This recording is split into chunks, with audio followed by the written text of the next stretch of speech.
Good evening, I'm Diana Fairbanks. New York's fiscal watchdog is keeping tabs on the Orchard Park Fire District tonight. An audit released today calls into question the use of more than $1 million in taxpayer money. News 4's Luke Moretti is here with an update on a story we've been following since January. Luke. Yeah, and we have the findings of that audit tonight, and the news isn't so good for the fire district. The state comptroller is accusing the fire district of improperly creating and subsidizing private emergency medical service.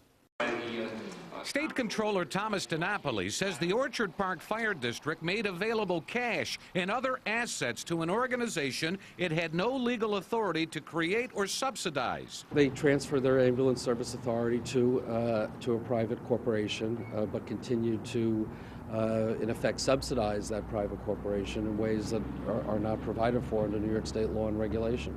Specifically, an audit by the Comptroller's Office found the value of fire district assets given, loaned, or leased topped $1 million. The not-for-profit Orchard Park Fire District EMS was created in 2009. Attorney Michael Chellis tells us because it needed better response times. Certainly there's nothing nefarious. It's a complete open book. Chellis calls it an innovative way for the district to improve. He says not only have response times been better, but he says the fire tax has been reduced. The reality is that the not-for-profit corporation is a totally separate entity approved by the state of New York.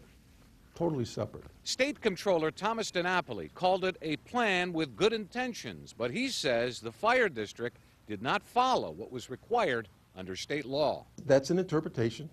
As I say, it's a brand new area, and it's a question of what is the most appropriate way to deliver better service to the taxpayers. Ambulance service is an important service, but once it became a service provided by a private entity, you cannot mix taxpayer money to support a private entity, no matter how worthy the services that they're providing. Well, auditors have called on the fire district to stop subsidizing the not-for-profit. Attorney Michael Chellis says 5 recommendations have been made by the Comptroller's Office. He says many of those changes have already been implemented.